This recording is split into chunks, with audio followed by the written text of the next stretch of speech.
हाँ, page number 44 से start कर रहे हैं अपना टॉपिक एसबीईसी का। उसमें रजिस्ट्रेशन ऑफ आर्टिकल्स वाला जो पॉइंट है वो अपना डिस्कस करना बाकी था, तो वो एक बार पहले कवर करते हैं, फिर साथ में इंट्रेंचमेंट प्रोविजन वापस डिस्कस कर लेते हैं, दोनों चीजें कंप्लीट हो जाएंगी। अब देखो ध्यान देना, रजिस्ट्रेशन वाले में क्या बोला है, सेक्शन की लैंग्वेज के साथ चल रहा हूँ। सबसे पहले सेक्शन 7 सबसेक्शन 1 का रेफरेंस है। It provides that at the time of incorporation of a company, the company shall file with the registrar within whose jurisdiction the registered office of a company is proposed to be situated the memorandum and articles of a company duly signed by all subscribers to the memorandum in prescribed manner। In short ये बोला है कि incorporation के time पे आपको ROC के पास memorandum और articles की कॉपी सबमिट करनी पड़ेगी, और उन डॉक्यूमेंट्स पे जो भी सब्सक्राइबर्स है उन सबके सिग्नेचर्स होने चाहिए। सब्सक्राइबर्स वो जिनका नाम मेमोरेंडम में लिखा होता है सब्सक्रिप्शन क्लॉज में, तो उनके सिग्नेचर्स नेसेसरी है। तो ये पहला कंप्लायंस उन्होंने बोला जो आपको करना है।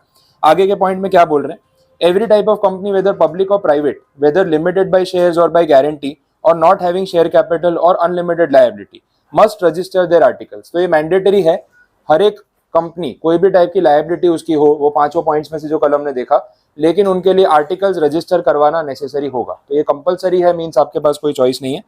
आगे के सेक्शन में क्या बोल रहे हैं, सेक्शन 5 का रेफरेंस आ गया। The article shall also contain such matters as prescribed in the given rule, however nothing prescribed in this subsection shall be deemed to prevent a company from including such additional matters in its articles as may be considered necessary। तो ये बात हमने कल कर ली थी, वैसे मैंने आपको बोला था कि आर्टिकल्स जब आप फ्रेम कर रहे हो तो आपके पास चॉइस है, एक एक आर्टिकल का पॉइंट खुद से बैठ के सोचो, उसको ड्राफ्ट करो, इतना टाइम है तो आप ये काम कर सकते हो। लेकिन इतने सारे पॉइंट्स अगर आप सोच सोच के लिखने जाओगे तो प्रैक्टिकली आपका कितना टाइम वेस्ट होगा वो आप इमेजिन कर सकते हो। दूसरा, इतना मेहनत करने के बाद भी कुछ पॉइंट स्किप हो जाएंगे, ये होने वाला है, ह्यूमन एरर है। हर चीज आपके माइंड में हो, आपको इमीडिएट याद आ जाए, सारे पॉइंट्स आप लिख लो, नॉट पॉसिबल। कुछ चीजें बाद में याद आएंगी आर्टिकल रजिस्टर होने के बाद, तो बार बार ऑल्ट्रेशन ही करते रह जाओगे। तो ईजी रास्ता ये है कि स्टैंडर्ड फॉर्मेट फॉलो कर लो, या एग्जिस्टिंग कोई कंपनी का आर्टिकल यूज कर लो, उसमें से पॉइंट्स एक बार रिकॉल करके आप कॉपी पेस्ट कर लो, दैट इज ओके। तो वो पॉइंट आपके पास है। अच्छा, इन्होंने जो टेबल्स आपको यूज करने के लिए बोला है, वो टेबल में ऐसा कोई रिस्ट्रिक्शन नहीं है कि आपको वही पॉइंट्स एग्जैक्टली अपने आर्टिकल्स में रखने हैं। Table is just as a foundation और अ बेस फॉर रेफरेंस। उन्होंने क्लियर बोला कि आपको और कोई एडिशनल पॉइंट्स ऐड करने आप कर सकते हो। टेबल में कोई पॉइंट आपकी कंपनी के लिए रेलेवेंट नहीं लग रहा, आप उसको हटा सकते हो। तो मॉडिफिकेशन करने का आपको पूरा राइट उन्होंने दिया है, वो आप कर सकते हो, ठीक है। लेकिन आर्टिकल्स रजिस्टर करवा लेना वो नेसेसरी है। नेक्स्ट पॉइंट में वो टेबल की बात की जो हम फॉर्मेट देख रहे थे, टेबल एफ से लेकर टेबल जे तक, आप उसमें से कुछ भी फॉलो करो। लिखा है आइदर इन टोटलिटी और अदरवाइज, या तो पूरा टेबल यूज कर लो या उसमें से आप मॉडिफाई कर लो, दोनों ऑप्शंस ओपन रहेंगे। नेक्स्ट सबसेक्शन में, a company may adopt all or any of the regulations contained in the model articles, वही tables applicable to such company, same बात मैंने आपको बोली। आगे सबसेक्शन 8 में, in case of any company which is registered after the commencement of the Companies Act 2013, in so far as the registered articles of such company do not exclude or modify the regulations contained in the model articles applicable to such company, those regulations shall, as far as applicable, be the regulations of that company in same manner and to the same extent as if they were contained in the duly registered articles of the company। Simplify कर देता हूं, मैंने कल ये point बोला था, अभी section के साथ वापस समझा रहा हूं। मैंने आपको बोला था कि आर्टिकल्स अगर रजिस्टर कराते टाइम आप बाय डिफॉल्ट पूरा टेबल अडॉप्ट कर लेते हो कि भाई टेबल आई, टेबल जे जो भी एप्लीकेबल है वो हम फॉलो करेंगे। लेकिन इसका मतलब फिर ये हो जाएगा कि उस टेबल में जितने भी पॉइंट्स लिखे हैं ना, सारे आप फॉलो करने का कमिटमेंट दे रहे हो। अगर बाई चांस उसमें ऐसे कोई पॉइंट्स हैं जो आपकी कंपनी पे एप्लीकेबल नहीं है, या आप फॉलो करना नहीं चाहते या नहीं कर पाओगे, तो याद से उसको डिलीट कर देना। अगर आपने डिलीट नहीं किया और पूरा टेबल ही अडॉप्ट करवा लिया, तो उसका मतलब आप कमिट कर रहे हो ना कि उसके सारे प्रोविजन फॉलो करोगे। फिर लिख लिया लेकिन फॉलो नहीं किया, that will lead to non compliance. और आरओसी क्या बोलेगी, बोले आपके आर्टिकल्स में आपने क्या फॉलो किया था, क्या कमिट किया था कि हम पूरा टेबल अडॉप्ट कर रहे हैं, क्योंकि आपने तब शॉर्टकट ले लिया, बोले कौन पॉइंट्स प्लस माइनस करेगा, छोड़ो पूरा टेबल अप्लाई करवा देते, अभी के लिए काम ईजी हो जाएगा। लेकिन बाद में जब उनमें से कोई भी पॉइंट आपने फॉलो नहीं किया, तो टेक्निकली ये देखा जाएगा कि आपने जो आर्टिकल सबमिट किए आप खुद ही उसको फॉलो नहीं कर रहे।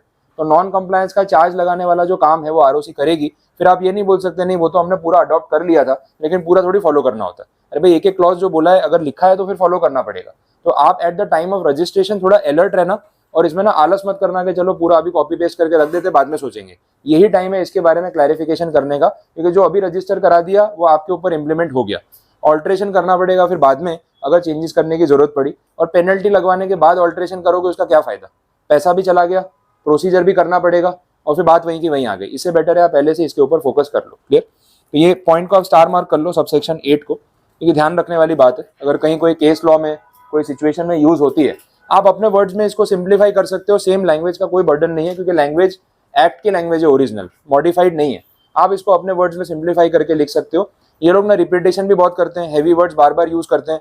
वो इसलिए करना पड़ता है बिकॉज यही लैंग्वेज फिर एनसीएलटी में और कोर्ट लेवल पे डिस्प्यूट्स को सॉर्ट आउट करते टाइम यूज होती है। तो इसको ये लोग इतना ईजी नहीं कर सकते कि एक स्टूडेंट लेवल पे आप बहुत आराम से समझ लो और टेक्निकल बातें हटा दे, ऐसा वो नहीं कर सकते। उनको जो एक्ट बनाना है वो प्रोफेशनल लेवल को ध्यान में रख के बनाना है। और अपन ने इंटरप्रिटेशन में देखा था एक एक वर्ड की वैल्यू होती है, तो जो लिखा है स्पेसिफिक लिखा है उसका कुछ मतलब है, ऐसा अंडरस्टूड है, समझ लेंगे, इम्प्लाइड है, हर बात वैसी नहीं होती। इसलिए वो लैंग्वेज थोड़ी सी टिपिकल है जब आप यहाँ पे पढ़ रहे हो। क्लियर? बोलो, पॉइंट समझ आया पूरा ये? ठीक है। देयरफॉर करके वापस वही बात लिखी है, तो वो उसका सिंप्लीफाइड एक्सप्लेनेशन है, वैसा आपने बोल सकते हैं। To avoid any confusion, normally every public company delivers its articles along with the memorandum for registration. Implied है, दोनों चीजें साथ में ही सबमिट होती है। It will be specifically stated therein that table F will not apply. The articles of a private company must contain the 3 restrictions contained in section 2. अभी वो टेबल F की बात तो ऊपर वाले एग्जाम्पल से हो रही है, इसलिए वो सेंटेंस को आप अभी इग्नोर कर सकते हो। जब आप रीड करोगे तो एग्जाम्पल से रिलेट हो जाएगा। प्राइवेट कंपनी की जो बात हो रही है ना, उसमें क्या हाईलाइट किया, बोला एक कंपनी प्राइवेट कंपनी तब मानी जाती है जब उसके आर्टिकल्स में वो 3 रिस्ट्रिक्शन स्पेसिफिकली दिखे। आपके आर्टिकल्स में 3 रिस्ट्रिक्शन कौन से होंगे? एक तो आपकी मेंबर्स की लिमिट के 200 से ज्यादा मेंबर नहीं होंगे। दूसरा, हमारे शेयर्स फ्रीली ट्रांसफरेबल नहीं होंगे। तीसरा, हम अगर शेयर्स ऑफर करेंगे तो ओपन पब्लिक इन्विटेशन नहीं देंगे, प्राइवेट बेसिस पे ऑफर करेंगे। ये 3 रिस्ट्रिक्शंस होते हैं जिसके बेस पे एक कंपनी प्राइवेट होती है। सिर्फ कंपनी के नाम में पीछे प्राइवेट लिमिटेड लगा देना इज नॉट इनफ। आर्टिकल्स में अगर ये 3 कंडीशन है तो ही आपके वो कंपनी को प्राइवेट लिमिटेड माना जाएगा। अगर नहीं है तो आपकी company deem to be public हो जाएगी, मान ली जाएगी कि पब्लिक है, भले आपने नाम एबीसी प्राइवेट लिमिटेड रखा है, उससे कोई फर्क नहीं पड़ता। तो अगेन नेम को इंपॉर्टेंस नहीं दी जा रही है, इंपॉर्टेंस जो दी जा रही है कंडीशंस को दी जा रही है जो आपने आर्टिकल्स में लिखी होगी। क्लियर? तो ये पॉइंट है। Next, however nothing contained in section 5 shall apply to the articles of a company registered under any previous company law unless amended under this act. ठीक है, इम्प्लाइड जो नया एक्ट है उसके हिसाब से ही फॉलो होगा और आर्टिकल्स में वही बातें होनी चाहिए जो न्यू एक्ट के साथ करस्पॉन्ड करे, फिर वो कॉन्ट्राडिक्शंस नहीं होने चाहिए, ये आपको ध्यान रखना है। तो 1956 के बाद जब 2013 के एक्ट पे हम आए, तो अगर आपको आर्टिकल्स में उसकी वजह से कोई चेंजेस करने की नीड है टेक्निकली तो वो करनी पड़ेगी, और उसके बाद वही नए आर्टिकल्स आपके मेन आर्टिकल्स की तरह फॉलो होंगे एज इफ के ओरिजिनल वही है। तो मॉडिफाई करने की जरूरत पड़े तो कर लेंगे, इतना ध्यान रखना। बोलो, ये टॉपिक क्लियर हुआ? तो रजिस्ट्रेशन वाला जो आंसर है इसलिए मैंने आज के लिए रखा था कि सेक्शन की लैंग्वेज थोड़ी सी टिपिकल है। आप एग्जाम डे पे पढ़ोगे तो ये पूरा टॉपिक थोड़ा ध्यान से पढ़ लेना, या अगर अपने वर्ड्स में आपने पहले से लिख के रखा होगा तो आप जल्दी रिवाइज कर पाओगे, क्योंकि बैरेट की लैंग्वेज है, सिंप्लीफाइड लैंग्वेज नहीं, इसीलिए। ठीक है, आगे बढ़ते हैं। एंट्रेंसमेंट प्रोविजन जो आप बोल रहे थे, मैं वापस एक बार आपको रिलेट करा देता हूँ कि एग्जैक्टली है क्या। वहां पे हमने ये देखा कि एंट्रेंसमेंट प्रोविजन में आप अपने आर्टिकल्स में कंपनीज एक्ट के कंपैरिजन में और स्ट्रिक्ट कंडीशंस लगा सकते हो। कंपनीज एक्ट बहुत सारे प्रोविजंस में कुछ कंडीशंस आप पे इम्पोज करता है जो सबको फॉलो करनी है, बट आपको अगर लगता है कि ये कंडीशंस उतनी स्ट्रांग नहीं है और कंपनी के डिसिप्लिन, मैनेजमेंट और इम्प्रूवमेंट के लिए हमें और स्ट्रिक्ट कंडीशंस रखनी चाहिए फॉर आवर ओन एंटिटी, तो हम ऐसा कर सकते हैं। क्योंकि आर्टिकल्स हम खुद के लिए बना रहे हैं, सबके लिए नहीं बना रहे। तो मेरे आर्टिकल्स में मेरी कंपनी के लिए अगर मैं और स्पेसिफिक रूल्स बनाता भी हूँ तो उससे कंपनीज एक्ट को बुरा नहीं लगता। वो ये नहीं बोलते कि नहीं, हमने कोरम में खाली 2 और 1/3 बोला था, आप कोरम में 75% बोल रहे हो, तो हमारे वाले प्रोविजन में क्या प्रॉब्लम थी? प्रॉब्लम कुछ नहीं है, मिनिमम आपने 1/3 बोला था ना, तो 1/3 तो हम भी कोरम रख ही रहे, हम उससे हायर नंबर पे जा रहे। तो हायर नंबर पे जाने में आपके बेसिक रूल्स कहाँ कॉन्ट्राडिक्ट हो रहे हैं? हम तो रूल्स को एडवांस बना रहे हैं ताकि हमारे डायरेक्टर्स अटेंडेंस दें, ऐसा ना हो कि वो ना आए। तो हमारी कंपनी के लिए हमने रूल रखा है, इसमें कंपनीज एक्ट का कॉन्ट्राडिक्शन तो हो ही नहीं रहा है। तो ऐसे प्रोविजंस अगर हम बना रहे हैं तो इनको एंट्रेंचमेंट प्रोविजंस बोला जाता है, और ऐसे बहुत सारे प्रोविजंस कंपनीज एक्ट में होते हैं जहाँ पे कंपनी अपने अलग रूल्स बनाती है। This is one of the example जो मैंने आपको कोरम वाला पॉइंट बोला। और भी पॉइंट्स हो सकते हैं, जैसे एक्ट में लिखा है ordinary resolution is enough, but हम हमारी कंपनी में लिख रहे हैं आर्टिकल्स में कि इस पॉइंट पे स्पेशल रिजोल्यूशन होगा तो ही हम आगे बढ़ेंगे। तो ये और स्ट्रिक्ट रूल हो गया ना। मिनिमम रिक्वायरमेंट क्या थी? ऑर्डिनरी, हम उसको तो फुलफिल कर ही रहे हैं, उससे और एक लेवल आगे जा रहे हैं, तो इसमें कोई ऑब्जेक्शन वाली बात नहीं। ठीक है, ये चलेगा। तो यही पॉइंट है यहाँ पे एंट्रेंचमेंट प्रोविजन में। आप फिर से एक बार आप लैंग्वेज पढ़ के देख लेना, किसी को कोई क्वेरी हो तो मैं लैंग्वेज के साथ भी टैली करवा दूंगा। आगे बढ़ते हैं। नेक्स्ट टॉपिक अपना पेज 46 से बाकी था, loan borrowings guarantee ultra vires rule वाला, वहां से कंटिन्यू कर लेते हैं। देखो, ये पॉइंट हमने पहले भी देखा था, कंपनीज एक्ट में अपने बात कर रहे थे, मैं आपको फिर से याद करा देता हूँ।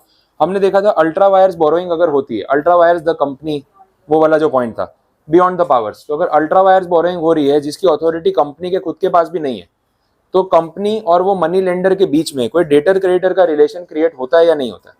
नहीं होता है। कंपनी क्या बोलती है, बोले जिस डायरेक्टर ने बोरोइंग किया, वो डायरेक्टर ने जो बोरोइंग किया वो कंपनी के खुद के पावर्स के बाहर है। ऐसा नहीं सिर्फ डायरेक्टर्स के पावर के बाहर है, कंपनी के मेमोरेंडम और आर्टिकल से भी ऊपर है। ऐसा हम खुद नहीं कर सकते। तो ये जो बोरोइंग हुआ है ये इलीगल है। और आप हमारा मेमोरेंडम आर्टिकल अगर पढ़ने के बाद पैसा देते ना, तो आपको पता चल जाता कि पैसा आपको देना ही नहीं चाहिए था। तो कहीं ना कहीं मनी लेंडर ने भी तो इग्नोरेंस किया ना, ध्यान नहीं दिया। और जिसने बोरो कर लिया उसने कंपनी का नाम यूज कर लिया। अब आप अपना पैसा उससे यूज, मतलब जो वापस लेना है वो ले लो, रिकवरी कर लो, हमारा उसमें कोई लेना देना नहीं। तो कंपनी के बीच में और मनी लेंडर के बीच में लीगली कोई डेटर क्रेडिटर का रिलेशन नहीं क्रिएट हो सकता। इसमें आपको सबरोगेशन वाला पॉइंट अगर ध्यान आ रहा हो कि अगर कुछ पैसा जिसने भी बोरो किया डायरेक्टर ने, अगर उसने कंपनी के लीगल डेट्स को सेटल करने के लिए यूज किया है, तो उतने एक्सटेंट तक लायबिलिटी क्रिएट होगी। वही सारी बातें यहाँ पे रेलेवेंट है। ठीक है, तो फर्स्ट पॉइंट तो आपको पता चला।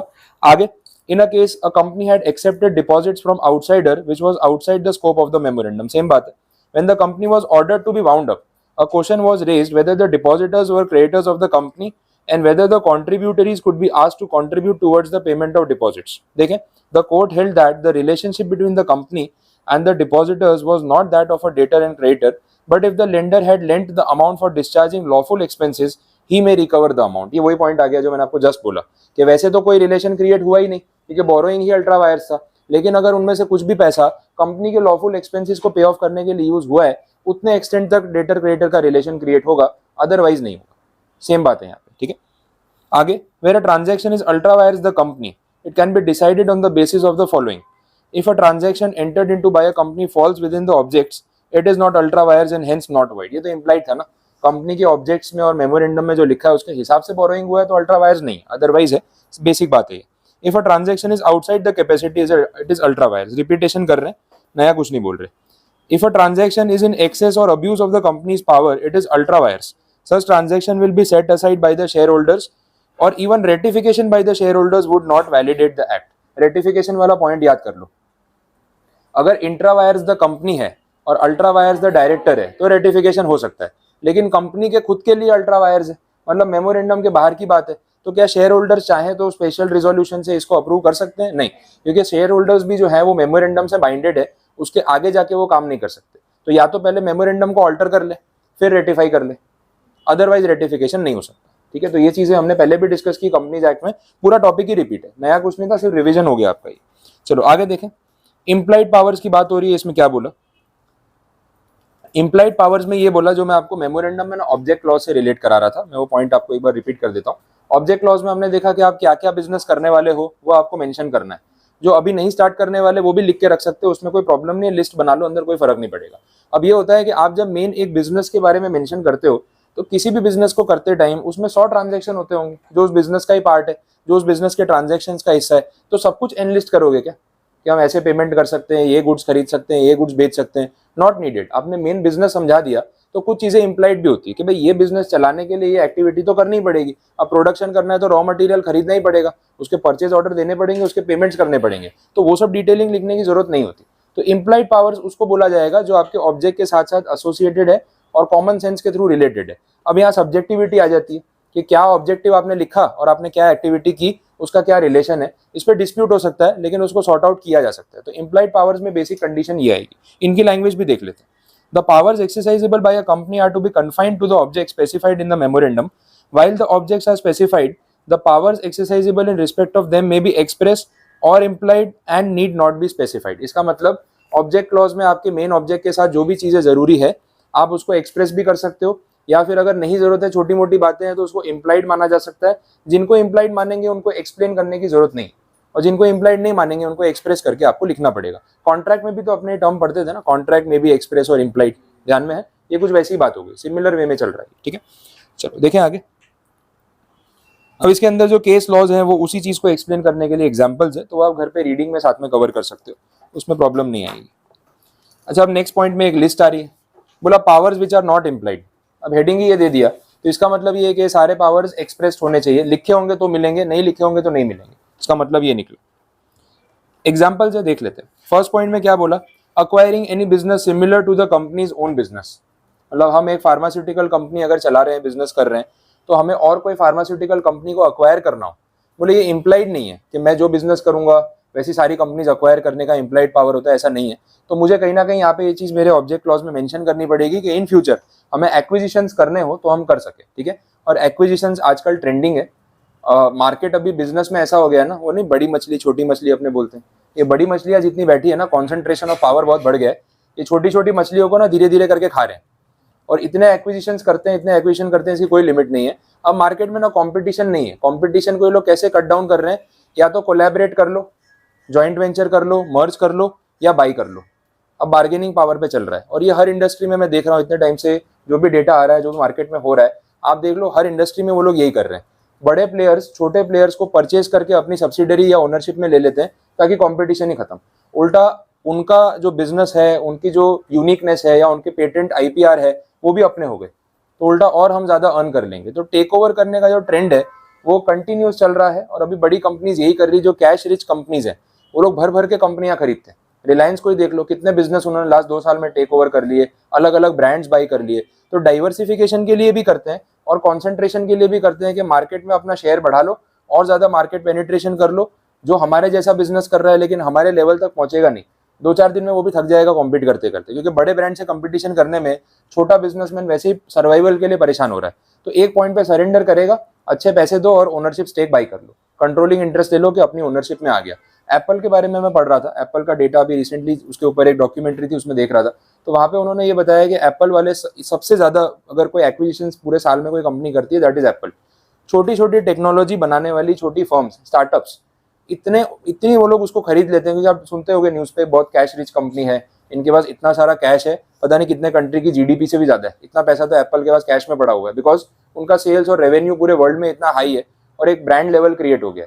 अब वो पैसों से वो लोग क्या कर रहे हैं, गूगल, एप्पल, ये सब जो बड़ी बड़ी कंपनीज हैं, अगर आपने उनसे रिलेटेड टेक्नोलॉजी में कोई इनोवेशन किया, कोई स्टार्टअप शुरू कर दिया, कोई नया आपने कुछ फाइंड कर लिया, तो वो टेक्नोलॉजी में फिर आपको रेवेन्यू और रॉयल्टी नहीं देंगे, वो सीधा आपकी कंपनी परचेज कर लेंगे और इतना अच्छा पैसा देंगे कि एज अ स्मॉल स्टार्टअप आप शायद ना भी नहीं बोल पाओगे। उनको वन टाइम पे करना है, आपकी टेक्नोलॉजी वो लोग इंटीग्रेट करके अपने सिस्टम को बेटर बना लेंगे।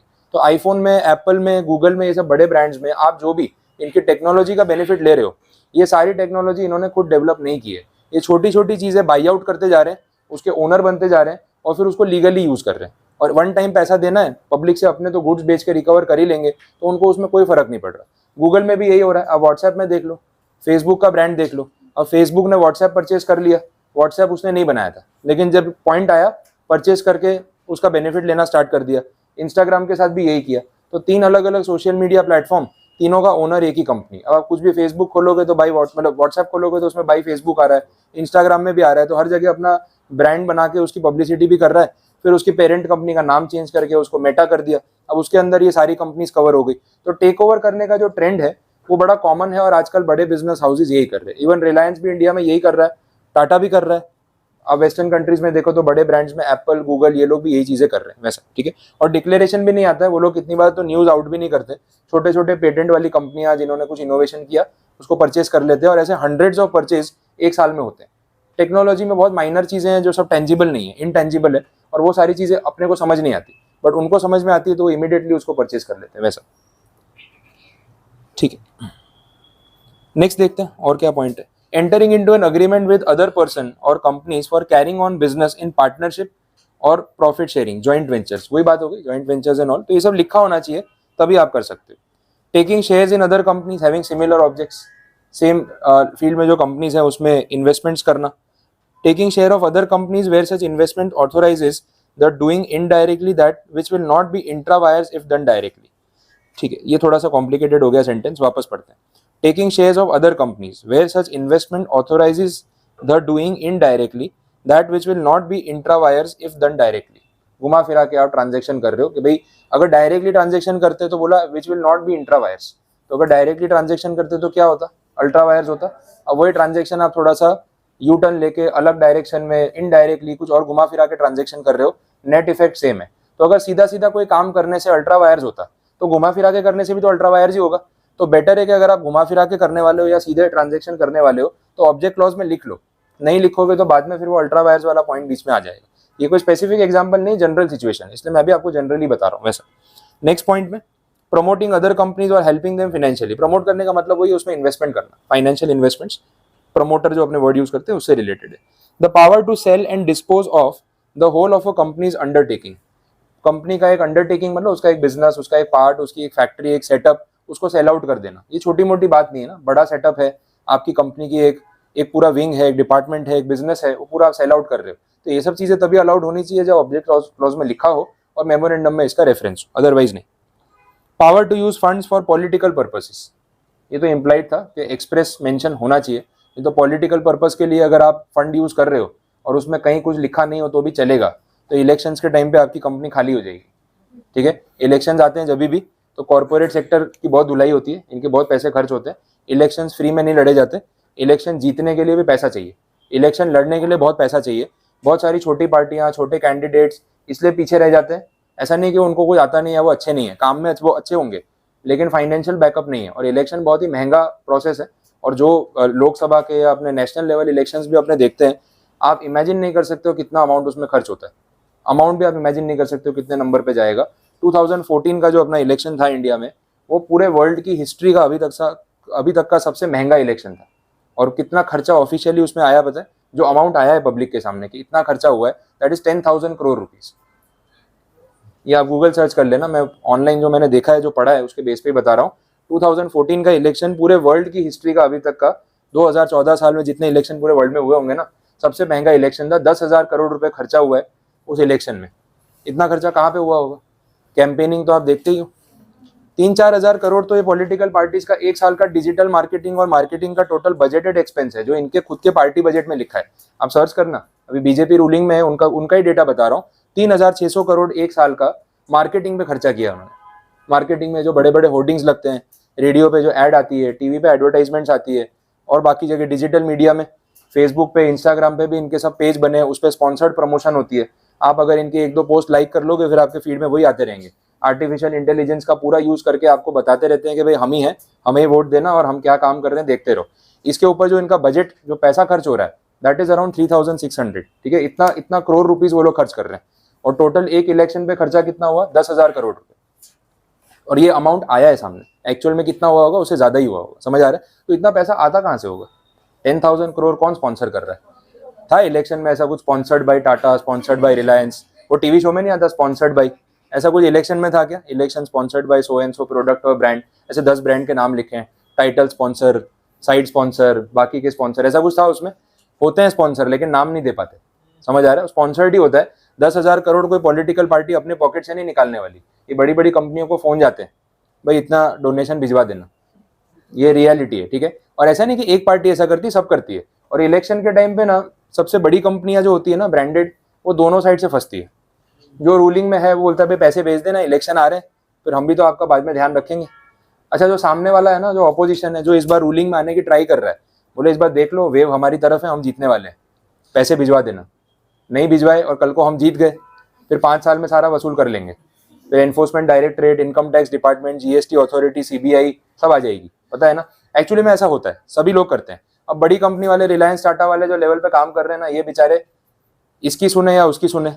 जो रूलिंग में है, क्या पता वो जीत गया तो, और उसको नहीं पैसे दिए तो फिर बाद में दुश्मनी लेगा। जो सामने है वो आ गया तो, और वो जीत गया तो उसको पैसे नहीं दिए तो पंगा हो जाएगा। ये बेचारे दोनों को पैसे देते हैं। जो मेन 2 पार्टीज लड़ रही है ना, दोनों को पैसे देते हैं लोग कि भाई तुम भी ले लो, जो पार्टी जो बाद में आएगी ना रूलिंग में, 5 साल हमको परेशान मत करना, टैक्स तो वैसे भी हम इतना भरते ही हैं, फिर ये रेड वेड वाला काम मत करवाना। तो एक्चुअली में उनको दोनों को पे करना पड़ता है। तब के टाइम में जो डेटा आया था, रिलायंस, टाटा जैसे बड़े ग्रुप्स ने 1-1 हजार करोड़ से 1500-1500 करोड़ रुपए दोनों पार्टियों को तब दिए थे। लीगल इलीगल डोनेशन सब मिला के, कैश में, ऑन पेपर, व्हाइट में, सब मिला के इतना अमाउंट आया था। तो 10,000 करोड़ वहीं से स्पॉन्सर हो रहे हैं। अब आप इसका चेन देखो, किसकी जेब से जा रहा है पैसा? रिलायंस, टाटा वालों के पास जो पैसा है वो किसका है? इन्वेस्टर्स का, पब्लिक का। उनके पैसों से कमाया हुआ प्रॉफिट, उसी में से बांटा हुआ सारा ये इलेक्शन का अमाउंट। तो इलेक्शन का जो स्पॉन्सर है वो आप ही हो।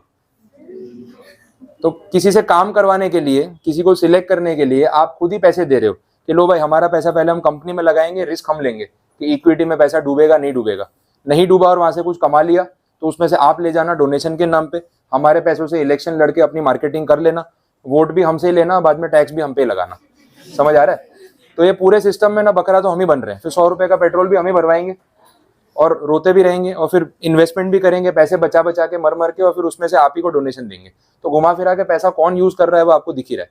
समझ आए? 3600 करोड़ रुपए एक साल का मार्केटिंग एक्सपेंस अगर आप कर रहे हो, 3600 करोड़ में और काम भी हो सकते थे, ठीक है, बट वो उनका पॉइंट ऑफ व्यू उनकी तरफ से गलत नहीं, बिकॉज पता है क्या है, मार्केटिंग नहीं करेंगे ना, बोलते जो दिखता नहीं वो बिकता नहीं है, तो उनको दिखना पड़ता है तभी वोट मिलेंगे, नहीं तो 5 साल बाद पब्लिक बोले किया है क्या 5 साल में, नहीं देना इनको वोट। और दूसरी पार्टी आके बोलेगी इस बार हमें मौका दो, हम अच्छा काम करेंगे, बोले हाँ ट्राई करते हैं, इनको वोट देते हैं इस बार। वो बेचारों ने 5 साल में काम कुछ ना कुछ तो किया होगा, बट है ना, रिविजन करवाते रहना पड़ता है रेगुलर कि ये काम हमने किया था, याद रखना। आ रहा है समझ में? तो ऐसी मार्केटिंग चलती रहती है। अभी मैं देख रहा था गोरदो रोड पे बोर्ड लगा हुआ है, एसएमसी वालों का बोर्ड लगा हुआ है कि बोले पता नहीं साउथ एशिया का है कहाँ या इंडिया में, साउथ मतलब ये अपने रीजन में, बोले सबसे पहला इंडोर स्टेडियम सूरत में बना था, ऐसा ही बोर्ड लगा हुआ है यहाँ पे। अब इंडोर स्टेडियम को कितने साल हो गए बने हुए, अपने सबके होने से पहले का बना हुआ है। हाँ सच में कितने, बहुत साल। इंडोर स्टेडियम कितना पुराना है, कोई भी नया नया तो नहीं है ना, मैं तो जब से हूँ तब से देख रहा हूँ, उसके पहले का ही होगा। अब ये कितनी पुरानी बात है, इसको भी आज इनकैश कर रहे हैं। इंडोर स्टेडियम हमने 25 साल पहले, हमने सबसे पहले बनवाया था, मतलब तो अब इसमें बोलने वाली क्या बात है। लेकिन मार्केटिंग में कुछ ना कुछ चलते रहना चाहिए, अपने दिखते रहने चाहिए बस, तो उससे क्या लोगों को याद रहेगा कि हाँ देखो गवर्नमेंट ने क्या किया। ये सब चीजें जो हो रही है वो यहाँ पे दिख रही है। तो पॉलिटिकल पार्टीज को कोई भी पैसा देना हो तो उसका एक्सप्रेस मेंशन होना बहुत जरूरी है, नहीं तो आपके इन्वेस्टर के सारे पैसे ना कहाँ पास हो जाएंगे वहां पे आपको पता ही नहीं चलेगा, और इलेक्शन का बजट और बढ़ जाएगा, वैसा होता है। ठीक है आगे बढ़े। A power to give gift, make donations, ये भी होना चाहिए ना, इसके ऊपर भी कहीं ना कहीं एक्सप्रेस मेंशन होना चाहिए। एक्टिंग एज अ श्योरिटी और अ गारंटर, किसी गारंटी देना, श्योरिटी देना फाइनेंशियल रिस्क है, तो उसके बारे में एक्सप्रेस मेंशन होना चाहिए, तभी आप ऐसा कर सकते हो। क्लियर? तो ये पूरे एग्जांपल्स की लिस्ट थी। आगे बढ़ रहे हैं। Share holders right in respect of ultra vires act. अब देखो अल्ट्रा वायर्स तरीके से अगर किसी को शेयर्स अलॉट किए गए और उसको बाद में पता चले कि अलॉटमेंट वैलिड नहीं था, तो उसका पूरा राइट है कि वो अपने पैसे वापस मांग सकता है, और जो भी मैनेजमेंट में इस चीज को मैनेज कर रहे थे उनको पैसे रिटर्न करने पड़ेंगे। एक बेसिक राइट उनका बोल दिया। क्लियर? नेक्स्ट पॉइंट में बात हो रही है effects of ultra vires transaction. ये हेड पॉइंट से भी क्लियर हो जाएगा कि अल्ट्रा वायर्स ट्रांजेक्शन अगर आप कर रहे हो उसका इफेक्ट क्या होगा। एक तो वो ट्रांजेक्शन वॉइड एब इनिशियो होगा, स्टार्टिंग से ही वो वॉइड मान लिया जाएगा। दूसरा इंजंक्शन, ऐसे ट्रांजेक्शन के ऊपर स्टे लगाया जा सकता है, उसको आगे फर्दर उन पैसों को गलत जगह खर्च होने से रोका जा सकता है। पर्सनल लायबिलिटी ऑफ डायरेक्टर, ये सब अपन ने कंपनी लॉ में भी पढ़ा था, लायबिलिटी उनके ऊपर आएगी और उन पे केस फाइल हो सकता है। Personal liability, lifting of corporate wheel, limited के बदले अनलिमिटेड लायबिलिटी, वही बातें हो रही है। फोर्थ पॉइंट भी हमने पढ़ा था, इंजंक्शन की बात हो रही है। मैं आपको याद कराता हूँ, मैंने आपको एग्जांपल ये दिया था कि डायरेक्टर अगर आपसे पैसा बोरो करके अल्ट्रा वायर्स वे में वो पैसों से कोई प्रॉपर्टी खरीद रहा है, तो प्रॉपर्टी के परचेज पे आप स्टे लगवा सकते हो या नहीं।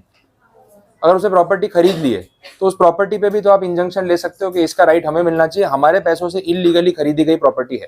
वही पॉइंट यहाँ पे फिर से रिपीट किया, तो अल्ट्रा वायर्स वाली बात वही की वही चल रही है। लास्ट पॉइंट भी रिपीट, डेटर क्रेडिटर का रिलेशन क्रिएट नहीं होगा। अब ये पूरा एक आंसर है ना, अल्ट्रा वायर्स का क्या इफेक्ट होगा, आपको एक ये पूरा क्वेश्चन पूछ सकते हैं। 5 पॉइंट्स के हिसाब से वेटेज आराम से 3 to 4 मार्क्स का हो सकता है इतने क्वेश्चन। स्टार्ट आपको इंट्रोडक्शन में करना है, तो मैंने बोला ही था पहले अल्ट्रा वायर्स के बारे में समझा दो, थोड़ा सा एक पैराग्राफ का एक एक्सप्लेनेशन दो उसके बारे में, इंट्रोडक्शन की क्या बात हो रही है, फिर आप इस आंसर पे आ जाओ डायरेक्टली एंड कंक्लूड कर दो। आलतू फालतू की बातें जो कनेक्टेड नहीं है वो नहीं लिखनी, लेकिन थोड़ा सा बैकग्राउंड स्टोरी डेवलप करके फिर मेन पॉइंट पे आओगे तो वो लिखने का प्रेजेंटेशन सही रहेगा। नेक्स्ट देखते हैं, डॉक्ट्राइन ऑफ इंडोर मैनेजमेंट। अब ये डॉक्ट्राइन की ना मैं आपको लैंग्वेज आज नहीं पढ़ाऊंगा, मैं सिर्फ मीनिंग समझा देता हूँ, फिर लैंग्वेज पे वापस अपने कल डिस्कस करेंगे। इंडोर मैनेजमेंट का एक डॉक्ट्राइन है, इसके साथ एक और डॉक्ट्राइन है, डॉक्ट्राइन ऑफ कंस्ट्रक्टिव नोटिस। मैं आपको इन जनरल दोनों का मीनिंग समझा रहा हूँ, चैप्टर में सब कुछ लिखा हुआ है, तो आपसे वो एक बार समझ लो कि उसमें होता क्या है। पहले मैं कंस्ट्रक्टिव नोटिस की बात करता हूँ, फिर इस पे आते हैं। डॉक्ट्राइन ऑफ कंस्ट्रक्टिव नोटिस ये बोलता है कि अगर कंपनी ने एक बार अपना मेमोरेंडम और आर्टिकल्स इशू कर दिया, आरओसी में रजिस्टर करवा लिया और कंपनी रजिस्टर कर दी, उसके बाद वो डॉक्यूमेंट हो गया ओपन पब्लिक डॉक्यूमेंट, कोई भी उसको जाके पढ़ सकता है, किसी पे कोई रिस्ट्रिक्शन नहीं। ठीक है, ये समझ आ गया। अब कंपनी आपसे क्या एक्सपेक्ट करती है वो आप समझो। अगर आप कंपनी में इन्वेस्ट कर रहे हो, अगर आप कंपनी के साथ बिजनेस कर रहे हो, ट्रेड कर रहे हो, उनको कोई सर्विस प्रोवाइड कर रहे हो, अवेल कर रहे हो, एनीथिंग, अगर आप कंपनी के साथ कोई भी डील कर रहे हो, कंपनी का मैनेजमेंट ही अजम्पशन लेके चलेगा कि आपने उनका मेमोरेंडम और आर्टिकल्स रिफर कर लिया है। समझ आया ये चीज आप अपनी लाइफ में भी आपने बहुत जगह एक्सपीरियंस किया होगा। अगर आप कोई फॉर्म भर रहे हो, ऑनलाइन कोई रजिस्ट्रेशन कर रहे हो, सोशल मीडिया प्लेटफॉर्म पे कोई अकाउंट बना रहे हो, कोई सॉफ्टवेयर इंस्टॉल कर रहे हो, उसमें आता है ना टर्म्स एंड कंडीशंस, छोटा सा स्क्रॉल बार होता है, खत्म ही नहीं होती कंडीशंस, लास्ट में लिखा होता है I agree, I have read all the conditions and I will follow all the conditions, ये उसमें लिखा होता है। जब तक उसमें वो टिक मार्क नहीं करोगे ना, वो इंस्टॉल सबमिट आएगा ही नहीं, बटन ही नहीं आएगा, तो टिक करना ही पड़ेगा। तो आपने वो टिक तो कर दिया, अकाउंट क्रिएट कर लिया, लेकिन कंडीशंस पढ़ी थी क्या कभी? कभी ट्राई किया, फ्री बैठे चलो देखे तो सही क्या होता है, नहीं। और अगर आपने स्क्रॉल बार पे क्लिक किया भी होगा ना, तो फिर वो स्क्रॉल करते करते आपको समझ आ गया होगा नहीं पढ़ना है। समझ आ गया भाई, अकाउंट बनाना है फेसबुक पे, उसके लिए कंडीशंस कौन पड़ेगा, पढ़ाई नहीं करनी तभी तो फेसबुक पे आ रहे हैं, फिर यहाँ आके पढ़ाई करेंगे तो हो चुका, ठीक है। अपने सोशलाइजिंग करने तो आ रहे हैं सोशल मीडिया, पढ़ाई करने थोड़ी ना आ रहे हैं। तो बुक में दिया होता तो चलो मार्क्स के लिए पढ़ लेते, यहाँ नहीं पढ़ेंगे। तो आपने कुछ नहीं पढ़ा, सीधा अकाउंट क्रिएट करके आप फेसबुक पे चले गए। अब उसने टर्म्स एंड कंडीशंस आपके सामने क्लियर की है, पता है, आपने खुद आई एग्री किया है, तभी उसने आपको ऐप पे अकाउंट क्रिएट करने दिया।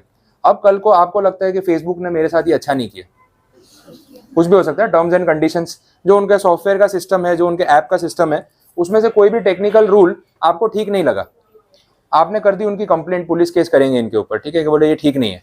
उन्होंने बोला हमने टर्म्स एंड कंडीशन में लिखा था, थोड़ा सा स्क्रॉल करके जाते आप 2-4 पेज, 5 पेज, 500 पेज के बाद देखते तो वहाँ छोटा सा लिखा हुआ था कि ये पॉइंट है, और आपने आई एग्री किया, मतलब हम तो यही मान के चल रहे हैं कि आपने पढ़ा होगा, आया समझ में। बट आप क्या बोलोगे, नहीं नहीं हमने तो पढ़ा ही नहीं, इतना का टाइम होता है, वो तो आप अकाउंट क्रिएट करने नहीं दे रहे थे तो आई एग्री कर दिया। अब गलती किसकी है, फेसबुक वाले की या आपकी। ये अग्रीमेंट में भी तो हो सकता है, कॉन्ट्रैक्ट में, वो मूवीज में दिखाते हैं कॉन्ट्रैक्ट बिना पढ़े साइन कर दिया, बस उसी मोमेंट पे आपको पता होता है कि अगले सीन में इसकी सारी प्रॉपर्टी जाने वाली है ना, वो साइन करवा रहा है ना, जो उसकी शक्ल पे दिख रहा होता है, तो एक बार साइन कर बस, फिर देख तेरे को तेरी क्या हालत करता हूँ मैं। वही होता है, आपने नहीं पढ़ा, आपकी गलती है ना, बाद में बोल सकते हो मैंने साइन किया लेकिन कॉन्ट्रैक्ट पढ़ा नहीं, वो मिस्टेक आपकी है। सेम चीज कंस्ट्रक्टिव नोटिस में बोली कि मेमोरेंडम और आर्टिकल्स रजिस्टर्ड है, ओपन है, आपको पढ़ना चाहिए था। फिर आप बोलो हमें नहीं पता था आपकी कंपनी की क्या कंडीशंस है, तो वो फॉल्ट आपका माना जाएगा, कंपनी का नहीं। तो कंस्ट्रक्टिव नोटिस का जो डॉक्ट्राइन है, that is a plus point or a benefit to the company or a protection to the company's management against the outsiders. आइए बात समझ में। तो ये पहला टॉपिक आपका हो गया कि डॉक्ट्राइन बोलता क्या है, कंसेप्ट अपना कवर हो गया। इंडोर मैनेजमेंट इसका उल्टा है। अब इसकी सिचुएशन समझ लो। इंडोर मैनेजमेंट में ये होगा, आप एज एन आउटसाइडर कंपनी के बारे में क्या सारी बातें जान सकते हो क्या? पॉसिबल है? एक लिमिटेशन आ जाएगी। लिमिटेशन में आपके पास क्या अवेलेबल है? कंपनी का मेमोरेंडम, आर्टिकल्स, उसकी वेबसाइट पे जो उनका डिक्लेरेशन है, अबाउट अस है, वो सब आपने पढ़ लिया। मेमोरेंडम आर्टिकल पूरा अच्छे से पढ़ लिया, उसमें जो लिखा था आपने समझ लिया। लेकिन जो इंटरनली उनके मैनेजमेंट में जो बातें चल रही है, हो सकता है उनके कुछ इंटरनल डिस्प्यूट्स भी चल रहे हो डायरेक्टर्स के बीच में या कुछ, आपको थोड़ी ना पता है वो सब बातों के बारे में, इंटरनल पॉलिटिक्स बोल सकते हैं। तो आपने सब कुछ पढ़ने के बाद अग्रीमेंट किया, लेकिन उनकी इंटरनल मैनेजमेंट पॉलिसीज और उनके डिस्प्यूट्स की वजह से आपका नुकसान हो रहा है। अब आप कंपनी से पैसा वापस मांग रहे हो कि आप हमारा नुकसान कर रहे हो, हमें फंड्स जो है वापस कर दो, हमें आपके साथ काम नहीं करना है। अब कंपनी बोलेगी नहीं, बोले ये सब आपको पहले पता होना चाहिए। तो सही है क्या? आपके अंदर के डिस्प्यूट्स क्या चल रहे हैं वो कैसे पहले पता होंगे? बोले आप ढूंढते कुछ ना कुछ अपने रिसोर्स लगाते। बोले कैसे पता चलता? डॉक्यूमेंटेशन से लीगली तो मालूम कर नहीं सकते थे। अब इलीगल रास्ते पे तो हम जाएंगे नहीं कि आपकी कंपनी के अंदर आके किसी से बात करें, पूछें, इनसाइडर इन्फॉर्मेशन निकलवाएं क्या चल रहा है, वो तो लीगल नहीं है ना, तो वो हम नहीं कर सकते थे। तो जितना हमारे पावर में था उतना हमने किया, लेकिन ये जो बाकी बातें जो हम तक नहीं पहुंची उसकी वजह से हमारा नुकसान हुआ ना, तो आप हमें कॉम्पनसेट करो। इस सिचुएशन में कंपनी डिनाई नहीं कर सकती। समझ में आ रहा है डिफरेंस आपको? तो यहाँ पे क्या होगा, protection to the outsiders against the company. तो इस डॉक्ट्राइन को अपने बोलेंगे doctrine of indoor management, and this is opposite to constructive notice. बोलो कोई क्वेरी यहाँ तक समझ आया? तो इंडोर मैनेजमेंट यहाँ पे ये दे रखा है, ये कंसेप्ट आपका कवर हो गया, वो भी देख लेते हैं। दूसरा डॉक्ट्राइन कंस्ट्रक्टिव नोटिस वाला भी था आगे पीछे ही, नेक्स्ट पेज पे, ये पेज 50 पे, constructive notice of memorandum and articles. यही वो डॉक्ट्राइन है जो मैंने आपको बताया। लैंग्वेज में ना बहुत खींचा हुआ है, एक ही चीज को बार बार घुमा फिरा के इतने तरीके से समझाया हुआ है, तो उससे पहले क्या एक बार बेसिक कंसेप्ट माइंड में हो तो फिर समझने में ईजी रहता है। और उसके बाद ना तीसरा एक डॉक्ट्राइन भी है, इस चेन का लास्ट पार्ट है, that is doctrine of alter ego. मिला ये पेज नंबर 51 पे। अब वहां पे लिख के रख लो, this is lifting of corporate veil. वही टॉपिक है, repeat. Doctrine of alter ego का मतलब है लिफ्टिंग ऑफ कॉर्पोरेट व्हील।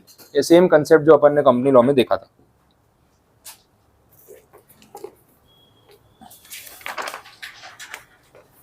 ठीक है, तो डॉक्ट्राइन के साथ साथ जो भी टॉपिक्स है वो तो मैं कल ही लैंग्वेज के साथ कवर कराऊंगा। अभी जो ये टॉपिक एंड करने के लिए बीच में एक लास्ट पॉइंट दे रखा है छोटा सा, वो देख लो। डॉक्ट्राइन ऑफ ऑल्टर ईगो के जस्ट ऊपर, बाकी सब बीच में जो भी है मैं कल पढ़ाऊंगा वापस आपको आगे। Money payable by members is a debt. ठीक है, तो इंप्लाइड हो गया, दो all money is payable under the memorandum by members is a debt due, liability on the debt is not enforceable unless proper notice is given. आप इसमें call money का example ले सकते हो ना, शेयर्स पे। जब तक कॉल मंगवाएंगे नहीं तब तक थोड़ी ना कोई डेट अराइज होगा कि अभी के आपको पे करना है। एक बार नोटिस तो देना पड़ेगा शेयर होल्डर्स को कि भाई आपका कॉल मनी ड्यू है, पे कर दो। फिर अगर वो पे ना करे तो उन पे लीगल एक्शन हो सकता है, फोरफीचर या जो भी है, लेकिन उसके बिना थोड़ी हो सकता है। शेयर खरीदते टाइम आपको मालूम है कि 100 रुपए देने एक शेयर के, पर अभी उन्होंने 40 रुपए मांगे, आपने दे दिए। अब बाकी 60 रुपीज की लायबिलिटी आप पे है, ये आप भी जानते हो, लेकिन वो लायबिलिटी इम्पोज कब होगी? जब वो पैसा मंगवाएंगे। जब तक नहीं मंगवाएंगे तब तक अभी पेएबल तो नहीं है ना, डेट है, लेकिन जब मांगेंगे तब देना है, और अगर मांगा तो फिर पे करना पड़ेगा, उसके बाद आप पे नहीं करोगे तो वो लीगल एक्शन ले सकते हैं। इतनी कॉमन बात यहाँ पे लिखी हुई है, ठीक है। तो ये कंडीशन हो गई बस, और लास्ट में था अल्टर ईगो, वो कवर हो गया। बाकी के पॉइंट्स फिर अपने कल कंटिन्यू करते हैं, आज के लिए इनफ। कल ये पार्ट अपना कंप्लीट हो जाएगा।